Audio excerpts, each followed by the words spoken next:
So the third reason I left religion, specifically Christianity, is that church teaches abusive behavior. Now this ties into the rampant sexism that we've already discussed, but abusive behavior, and let's start with people in authority, and then we'll talk about people who are married.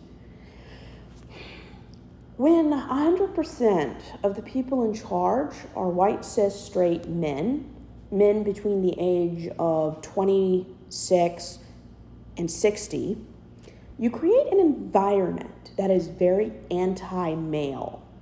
And what I mean by that is if you're not a man, if you're not a traditional, stereotypical man, whether it involves toxic masculinity or not isn't even the point, but we'll get into that later.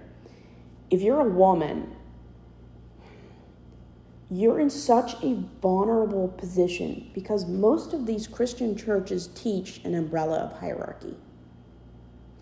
And it's not just within marriage that umbrella concept is popular. It's so much more popular in church. There's an umbrella of authority. It starts at the very top under the umbrella. There's the pastor, then the deacons. Well, the elders are second, deacons are third, teachers, the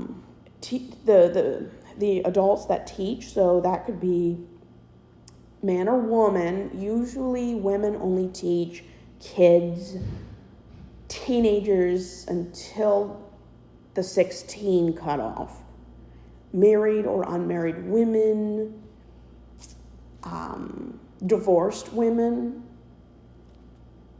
and I wouldn't even put women on the fourth tier at all. They are in theory, but they're not in practice. Then you have the members, and there are different layers of members.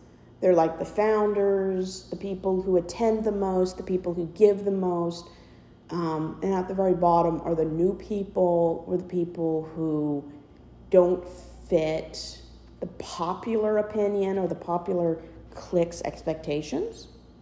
They're usually, we call them the bottom feeders, and churches have a hierarchy. And that's why people join cliques. They want to move up the social caste system. And my father was a teacher in 3 classes. My brother was a teacher in the very last 2 churches we were in. He taught men and women, which was permissible. He taught usually young people, so anywhere from 18 to 29. Usually they were singles. A few were married, because in the later 20s, most church people marry before 27. And my brother would teach the young adults class, married, single, or college kids. My father, he would teach married classes or adult class, but usually 99% of the people that showed up were married. You don't have a place in a church if you want to be in an authority position if you're single. Missionary or volunteer are the only jobs you can really do in the churches I've been in if you're single, even as a man. You have to be married to have usually a teaching position,